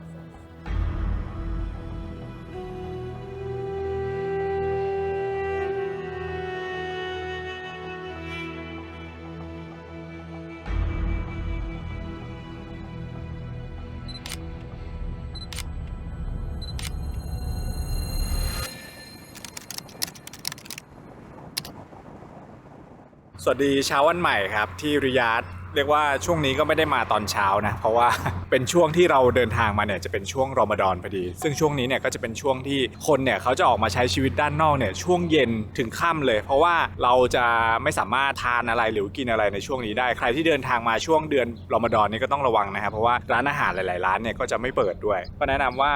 เราใช้เวลากับการเดินเที่ยวในช่วงกลางวันไปสถานที่ท่องเที่ยวต่างๆแล้วก็ไปกินข้าวตอนช่วงเย็นอาจจะต้องมีข้อจำกัดประมาณนี้นะฮะ ง่ายๆก็ตกเย็นที่ไหนขายของก็ซื้อตุนไว้กินตอนกลางวันของอีกวันหนึ่งดีกว่า ใช่ วันนี้จะให้ดู 2 ที่ที่แบบคอนทราสต์กันเลย ที่แรกเราพาทุกคนมาแถวย่านที่เรียกว่าดิริยานะ แถวนี้เนี่ยจะเป็นย่านแบบเมืองเก่ามรดกโลกที่เรียกว่าสวยมากๆ แล้วก็เป็นย่านที่หลายๆคนมาเดินเล่นแล้วก็ถ่ายรูปกับย่านนี้นะ จะมีเป็นเหมือนกับป้อมปราการเก่าแก่พระราชวังแล้วก็ที่เดินเล่นนะครับที่ชื่อว่า Alto Ref นะฮะซึ่งตรงนี้เนี่ยสวยมากๆผมดูในรูปนะแนะนำว่ามาตั้งแต่ช่วงประมาณ 4-5 โมงเย็นนะครับแล้วก็มาเดินถ่ายรูปกันตอนกลางคืนเขาจะเปิดไฟสวยแล้วเดี๋ยวเราพาทุกคนไปอีกหนึ่งที่ตอนกลางคืนก็จะเป็นแสงสีเขาว่ากันว่าเป็นเหมือนกับ Times Square ของนิวยอร์กเลยมีทั้งเมืองเก่ามีทั้ง Times Square ในที่เดียวกันเดี๋ยวไปดูว่าวันนี้จะเป็นไงไปตอนนี้ถึงที่แรกแล้วผมพาทุกคนมาตรง Alto Ref ที่เป็นเหมือนกับวิวพอยต์ของเขาผมหามุมถ่ายรูปให้ทุกคนที่นี่นะว่าเขาต้องไปเดินที่ไหนทำอะไรยังไงไปตามไปกันครับเขาจะแบ่งโซนออกเป็นหลายๆโซนนะอย่างตัวบัตรที่เราจะซื้อเข้ามาก็แนะนำว่าให้ซื้อบัตรในแอปที่ซื้อบัตรแล้วแบบสามารถซื้อบัตรที่นี่ได้แบบถูกต้องนะชื่อแอปว่า vbook.com นะฮะก็จะมีบัตรที่อยู่ในนี้นะฮะให้ซื้อบัตรที่ชื่อว่า How Al Kusu นะฮะก็คือจะเป็นสถานที่ที่เราเข้าไปด้านในแล้วก็จะไปถ่ายกับวิวกับแสงสีด้านในที่เป็นป้อมเป็นปราสาทนะสวยมากๆผมดูในรูปแอปก็จะแบบหน้าตาประมาณนี้เนี่ยเราก็จะได้ QR code มาเจ้าหน้าที่ตรงทางเข้าเขาก็จะให้เราเนี่ยสแกนแล้วก็เข้าได้นะฮะราคาคนละ40เรียลนะฮะก็ไม่แพงนะโอเคบริเวณนี้ต้องเล่าให้ฟังก่อนว่าเขาคือเมืองที่เป็นจุดเริ่มต้นของราชวงศ์แรกของซาอุดิอาระเบียนะฮะก็คือเมื่อก่อนเนี่ยใช้ตรงบริเวณนี้เป็นเหมือนกับพระราชวังเป็นเมืองเก่าอะไรอย่างเงี้ยฮะใครที่อยากเห็นว่าก่อนจะมาเป็นเมืองที่รุ่งเรืองแบบปัจจุบันเนี่ยเขาอยู่ยังไงทำอะไรนะฮะแล้วก็มีอะไรสวยๆให้ดูบ้างเดี๋ยวเข้าไปดูกันตรง ข้างหน้านี้นะคะ สวยมากเมืองที่เขาสร้างเป็นเหมือนปูนปั้นอะเหมือนดินปั้นอย่างเงี้ย ใช่ สวยมากเลยค่ะ เสียดายที่เราไม่สามารถใช้กล้องของเราถ่ายได้นะคะ ที่นี่เขาไม่ให้ใช้กล้องที่เป็นกล้องตัวใหญ่นะคะ ทุกคนค่ะ ใช่แต่สามารถใช้ GoPro ใช้ Osmo Action หรือว่าใช้มือถือถ่ายได้นะฮะพระอาทิตย์กำลังจะตกพอดีแสงสวยมากน่าจะเป็นที่ขุดน้ำสมัยก่อนปะ อ่านภาษานี้แปลให้แม่ฟังหน่อย ใช่เขาบอกว่าอันนี้เป็นแบบที่ขุดน้ำสมัยก่อนใช่ฉันอ่านออกอะไรล่ะภาษาอังกฤษอยู่ข้างนี่ อ๋อ นี่คือแบบเหมือนลอกน้ำส่งน้ำอะไรอย่างนี้เนาะ ใช่ก็ตั้งแต่เมื่อประมาณหลายร้อยปีที่แล้วนะฮะคือราชวงศ์ซาอุดเนี่ยเขาเริ่มตั้งแต่ประมาณช่วงยุคประมาณพศ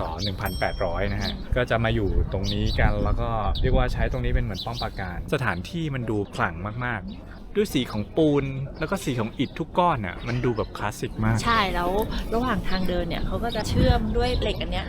คือดูไม่เด่นดูไม่ขัดดูกลืนเลยค่ะทุกคนค่ะ แล้วเราก็จะสามารถมาเดินเล่นในเมืองโบราณเหมือนเราพาตัวเองย้อนกลับไปในยุคนั้นแล้วก็ให้ความรู้สึกเหมือนเราเป็นอลาดิน ไม่เกิดทันไหม ไม่ฟังอลาดินจะเลย คนละเรื่องกันเลยนะอันนั้นมันอินเดีย อลาดินคือที่นี่ อ๋อเหรอ อินเดียไม่อลาดินไม่ได้เป็นอินเดีย อาดินเลยแหละ อาหรับไงชื่อบอกอาราเบียนไง อ๋อโอเคใช่ไหมงั้นถ่ายรูปให้เจ้าหญิงจัสมินหน่อยสิ โอเคเจ้าหญิงจัสมินเหรอลองเพลงให้ฟังหน่อย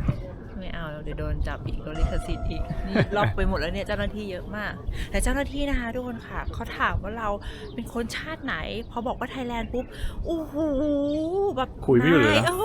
นายคือแบบช่วยเหลือแบบพูดจาดีมากแล้วทุกที่ที่ไอไปนะคะทุกคนอันนี้ขอชื่นชมเลย คนที่นี่นะเขาไปเที่ยวบ้านเรามากกว่า 2-3 ครั้งแล้วนะคะ เพราะฉะนั้นใครที่เป็นคนไทยนะเราก็ต้องมาเที่ยวบ้านเขาด้วยนะคะอ่ะพ่อเราเจ้าหญิงจัสมินรอถ่ายรูปอยู่ โอเค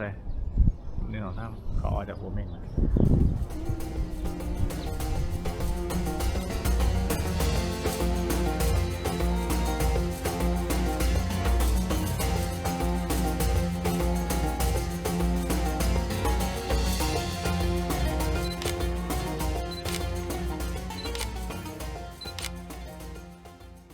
สวยทุกมุมเลยค่ะทุกคนค่ะคือจะหยุดถ่ายรูปจุดไหนก็สวยไม่ว่าจะเป็นจุดซิกเนเจอร์หรือว่าไม่ใช่จุดซิกเนเจอร์คือสวยมาก แล้วเขาก็จะมีป้ายภาษาอังกฤษบอกตลอดทางนะเนี่ยเราจะเห็นว่ามันเป็นซากปรักหักพังแบบเนี้ยแต่จริงๆแล้วคือเขาก็จะมีเขียนบอกว่าก่อนหน้านี้มันเป็นอะไรมาก่อนนะฮะนี่ก็เป็นมอสซีสมัยก่อนนะเนี่ยอัลตูริฟมอสซีนะฮะก็ตรงนี้ก็จะเป็นแบบจุดที่คนเข้ามาทำพิธีกรรมต่าง ทางศาสนา ๆ เกี่ยวกับศาสนาเนาะ แต่ช่วงที่เรามาอากาศดีนะเดินชมตอนเย็นคือแบบลมแบบดีมากแล้วถ้าแต่งตัวแบบเขาอะแต่งตัวแบบของคนที่นี่มานะโหจะแบบถึงมากเลยค่ะทุกคนค่ะ ในเนี้ยคือเขามีเป็นตัวซากปรักหักพังที่เป็นของแท้เลยนะทุกคนแล้วก็ในความโบราณก็ยังมีคาเฟ่ซ่อนอยู่แล้วเป็นคาเฟ่ที่วิวดีมากเลยทุกคนคาเฟ่วิวเห็นเมืองทั้งเมืองตรงบริเวณนี้นะฮะตัวย่านดิริยาเนี่ยจะเป็นย่านเมืองเก่าค่อนข้างเยอะนะฮะเพราะฉะนั้นรอบๆของวิวคาเฟ่นี้ก็จะเห็นเป็นเทอร์เรสด้านหลังตรงนี้นะฮะเห็นไหมวิวที่เห็นเนี่ยจะเป็นวิวบูจารีเทอร์เรสนะฮะอาทิตย์กำลังตกแล้ว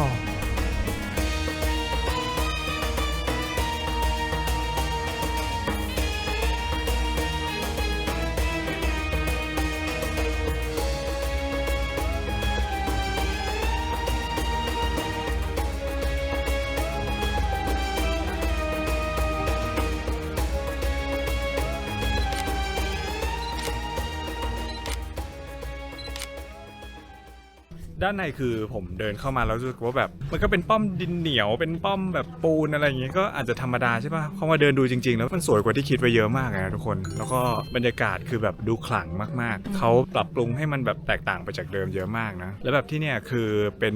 จุดที่ผมว่าอากาศดี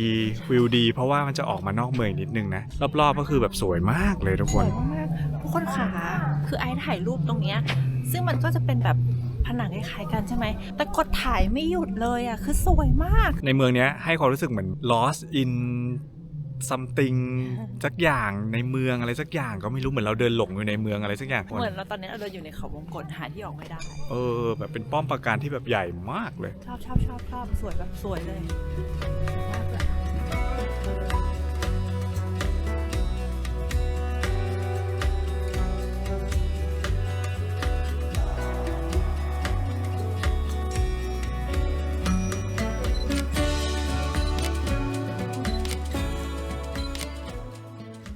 พ่อขาระหว่างรอดูโชว์ไฟปากเคี้ยวอะไรตุ้ยๆ เขามีชามาแจกกับลูกฟิกเหมือนขนมที่กินคู่กับชาอะไรอย่างเงี้ยของเขาอ่ะเขาเอามาแจกเยอะเลย ที่นี่เขาชอบแจกชานะคะระหว่างทำอะไรก็แล้วแต่เขาก็จะแบบแจกชาแจกชาแจกชา ดีสวยมากเลยอ่ะตรงนี้ก็ยังสวยเลยอ่ะ แนะนำว่าให้อยู่ถึงตอนกลางคืนนะเขาจะมีไฟเปิดตอน6:45นะครับ ค่ะ สวยมากกลางคืนสวยมากตอนพระอาทิตย์ตกนี่คือเป็นวิวที่สุดปังมากเพราะว่าตัวปราสาทตรงนี้ตัวป้อมตรงนี้ก็จะเรืองแสงขึ้นมาอะไรเงี้ยเหมือนแบบดินแดนแห่งทองอะไรเงี้ยทุกคนนึกออกไหมยังไม่ได้ไปอียิปต์ก็มาที่นี่ก็แบบรู้สึกตื่นตาตื่นใจเหมือนกัน หนูถ้าเกิดไปอียิปต์จะขนาดไหนเนาะ น้ำตารืนแน่นอน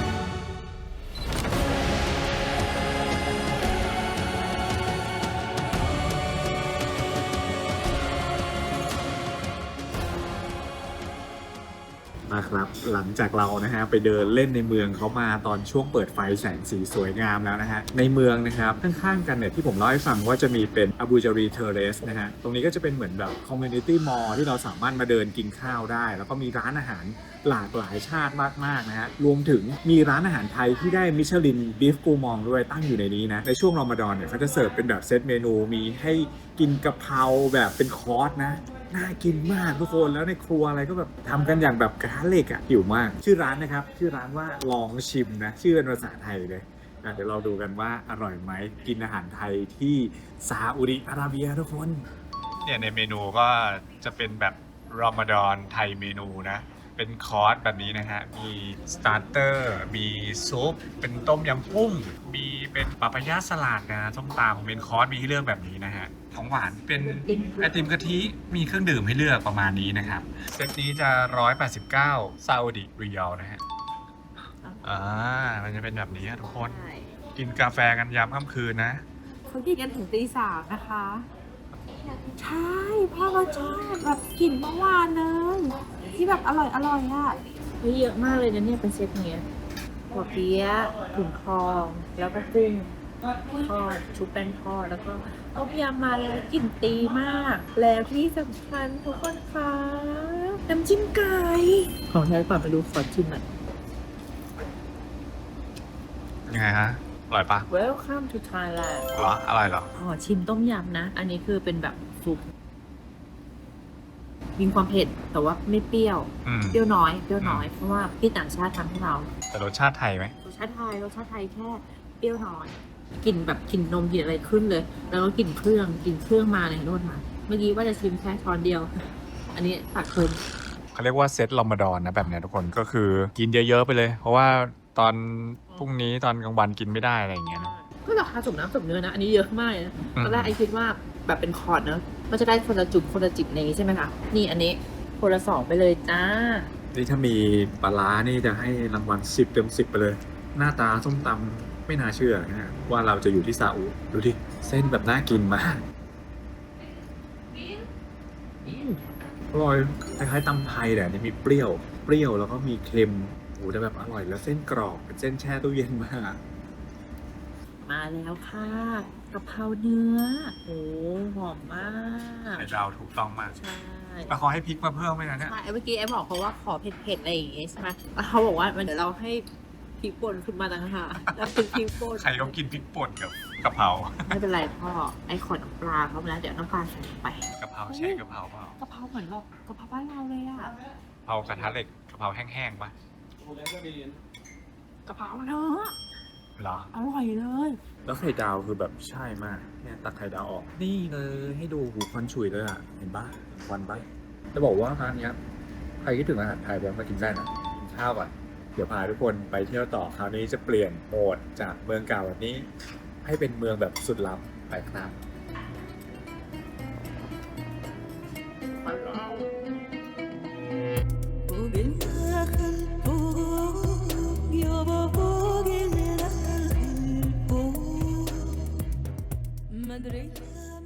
มาครับเข้ามาที่จุดเช็คอินที่เรียกว่าเป็นเหมือนอีกโลกหนึ่งนะฮะของซาอุดิอาระเบียของเมืองริยาดที่ผมเล่าให้ฟังไปนะว่าย่านเมืองเก่าเขาก็มีอย่างดุริยาเราสามารถซึมซับไปกับบรรยากาศเมืองนี้เคยก่อสร้างมายังไงใครเป็นผู้สร้างจนมาถึงยุคปัจจุบันนี้นะฮะบูรวาดเวิลด์นะตรงนี้ก็คือใหญ่มากๆพื้นที่จะประมาณหลายร้อยไร่เลยแหละแล้วก็ตรงนี้เนี่ยจะเป็นที่ตั้งของแบบแลนด์มาร์คหลายๆแลนด์มาร์ครวมๆกันเลยแล้วก็เป็นย่านที่คนที่เนี่ยเขาจะมาเดินกันยามค่ำคืนนะฮะมีทั้งเรียกว่าไทม์สแควร์ของริยาดนะครับแล้วก็มีทั้งเรียกว่ารวมแลนด์มาร์คของหลายๆที่ทั่วโลกไว้ที่นี่เลยอันนี้เราแค่อยู่ข้างหน้าเราลองไปดูข้างหน้าไหนกันว่าเขามีอะไรเพราะเราก็อธิบายให้ฟังก็คนดูไม่เข้าใจหรอกเพราะเราก็ยังไม่เห็นเหมือนกันใช่เดี๋ยวเราไปสำรวจด้านในกันไปครับ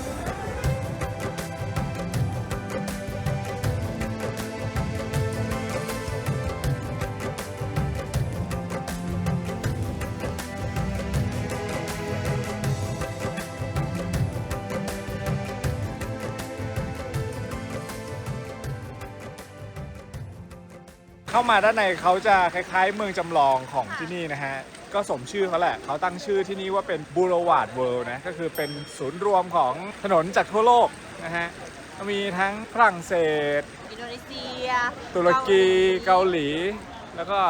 อิตาลีอย่างนี้นะฮะมีครบเลยทุกอย่างคือคึกคักมากดูไม่ได้เป็นเหมือนโลกอาหรับอย่างที่เรารู้จักกันเลยคนก็ออกมาใช้ชีวิตกันยาวค่ำคืนนะ ตอนนี้นะทุกคนที่ให้ถ่ายให้ทุกคนดูเป็นเวลาประมาณ3 ทุ่มกว่าจะ4 ทุ่มอยู่แล้ว คนที่นี่คลึกคลืนมาก ใช่คนที่นี่เขาออกมาทำกิจกรรมกันยามค่ำคืนเยอะ เพราะว่าด้วยความที่เมืองเขาเป็นเมืองร้อนนะในช่วงหน้าร้อนเนี่ยมีอากาศร้อนได้ถึง55 องศาเซลเซียสนะครับเพราะฉะนั้นช่วงวันคนจะไม่ค่อยออกมาทำกิจกรรมกัน แต่ว่าพอตกกลางคืนปุ๊บเนี่ยคนจะออกมาเยอะเลย นี่ตุรกีแล้วก็ไอติม โอเค ไอติมที่ไม่ได้กิน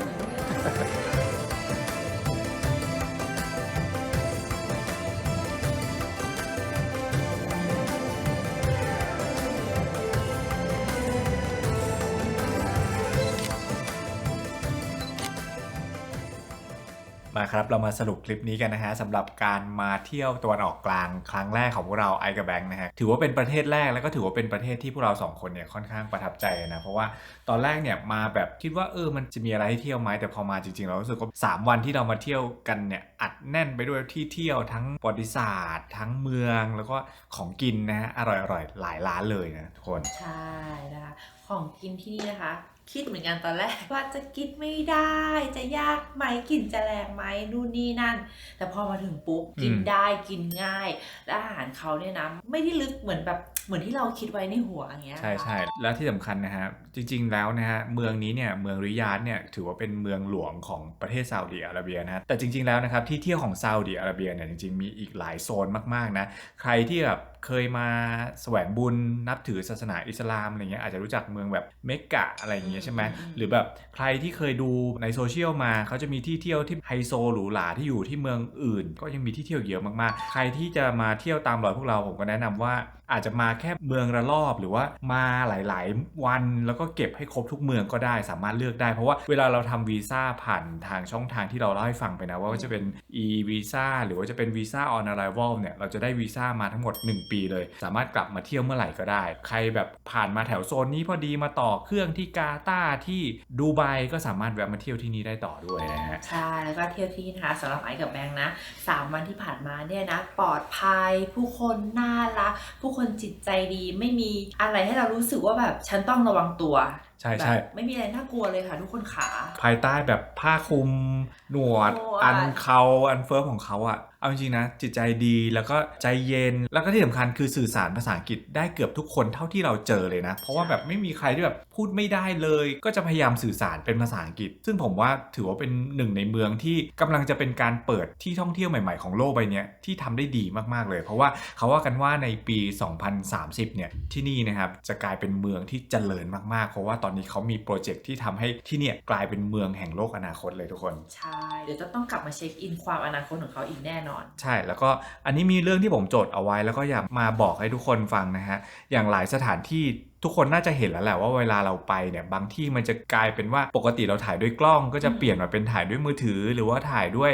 ตัวกล้องแอคชั่นแคมแทนเพราะฉะนั้นเราก็อาจจะต้องระวังบางสถานที่เขาจะไม่อนุญาตให้เอากล้องเข้าไปนะฮะเวลามาเที่ยวที่นี่ก็ต้องระวังกันด้วยเพราะบางทีเนี่ยถ้าเกิดเราไปถ่ายมั่วสุ่ม4สุ่ม5เนี่ยก็อาจจะโดนปรับหรือว่าโดนจับได้เท่าที่ผมเช็คแล้วเท่าที่ผมเจอด้วยตัวเองนะที่แบบต้องระวังนะครับก็คืออย่างที่เป็นวันนี้ที่เราไปมาส่วนใหญ่เนี่ยค่อนข้างจะ strict เรื่องการใช้กล้องที่เป็นกล้องแบบตัวใหญ่นะแต่ถ้าเป็นแบบกล้องมือถือแบบนี้หรือว่าเป็นแบบกล้องแอคชั่นแคมเนี่ยยังพอใช้งานได้นะฮะก็ระวังกันด้วยนะครับแล้วก็ที่สำคัญใครที่จะมาช่วงเดือนนี้อย่างที่เราเล่าให้ฟังไปว่าเดือนที่จะมาเที่ยวได้แล้วก็ควรมาเที่ยวเนี่ยควรมาเที่ยวประมาณช่วงแบบที่อากาศเขาเย็นๆนะตั้งแต่ช่วงเดือนตุลาพฤศจิกาธันวามกรากุมภาแถวๆนี้นะฮะก็จะทำให้เราสามารถอยู่ตอนกลางวันพอไหวนะเพราะว่าตอนกลางวันที่นี่ถ้าเกิดมาหน้าร้อนมันจะร้อนมากๆนะฮะก็มาประมาณช่วงเดือนนี้แต่ก็ต้องระวังนะครับเพราะในแต่ละปี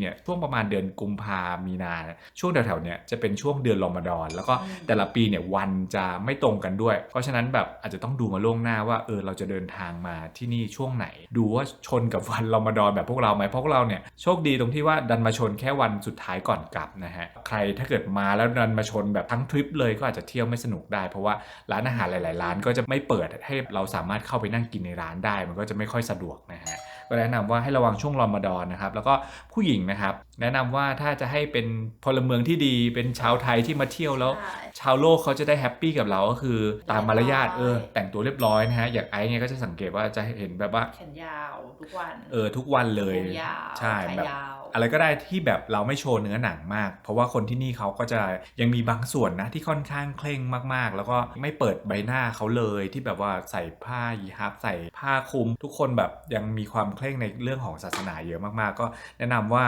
อะไรที่แบบเราเข้าเมืองตาหลิวแล้วหลิวตาตามได้ก็ทำตามเขาไป ส่วนเรื่องที่สำคัญคือเรื่องการใช้จ่ายในเมืองนี้นะผมว่าใช้บัตรจ่ายได้เกือบทั้งหมดเลยไม่ว่าจะเป็นค่ากินที่พักแล้วก็ค่าเดินทางค่าสถานที่ท่องเที่ยวอย่างสถานที่ท่องเที่ยวหลาย ๆ ที่ที่เราไปมามันก็จะสามารถจองผ่าน trip.com ก็ได้หรือว่าจะจองผ่านบางที่เนี่ยต้องจองผ่านของแอปของเขาชื่อว่า vbook.com นะฮะก็มันจะเป็นแอปสีชมพูแบบนี้นะครับอย่างที่แม่ไอซ์บอกที่นี่ก็คือกำลังจะเป็นเมืองแห่งโลกอนาคตยุคใหม่แล้วก็ที่เที่ยวปลอดภัยแนะนำว่าใครมาเที่ยวหลังจากนี้หลังจากที่พวกเราลงคลิปไปเนี่ยจะได้เจอกับประสบการณ์ใหม่ๆที่หลายคนอาจจะคิดว่าซาอุดิอาระเบียประเทศเกี่ยวกับอะไรวะมันจะมีอะไรเที่ยววะเท่าที่ทุกคนเห็นในคลิปนี้3วันเราได้ประมาณนี้เชื่อว่าหลายๆคนตามมาเที่ยวน่าจะมีที่เที่ยวได้เยอะกว่านี้อีกหรือใครเคยมาเที่ยวที่นี่แล้วนะครับอย่าลืมคอมเมนต์บอกพวกเราด้วยนะว่าเฮ้ยไอ้กับแบงค์น่าจะไปเที่ยวที่นี่กันเนี่ยที่เนี่ยสวยมากที่ซาอุเนี่ยต้องไปที่นี่อะไรเงี้ยแนะนำมาได้เลยเพราะว่าคนดูทุกคนเนี่ยส่วนใหญ่แล้วก็จะชอบอ่านคอมเมนต์กันอยู่แล้วจะได้เป็นประโยชน์กับคนที่เดินทางตามมาแบบพวกเราด้วยนะครับ ใช่ก็คลิปนี้นะคะพวกเราสองคนขอตัวลาไปก่อนนะคะ และสำหรับคลิปหน้านะครับเราจะพาทุกคนไปเที่ยวที่ไหนนะครับฝากกด subscribe ให้ช่อง Ice Bank Diary ด้วยนะครับ ขอบคุณค่ะ ไปแล้วครับ ายาย ใครดูมาถึงตอนนี้นะครับคุณคือผู้สนับสนุนใจดีของช่องเราครับไปแล้วครับเจอกันครับบ๊ายบายฝากกดตรงนี้ครับตรงหน้าโลโก้ของพวกเรา3คนฝากกด subscribe ให้ช่อง iBank Diary ด้วยส่วนใครนะครับที่ดูทางช่องทาง Facebook ก็อย่าลืมกดติดตามเพจด้วยนะครับขอบคุณครับพร้อมแล้วไปดูคลิปต่อไปกันได้เลย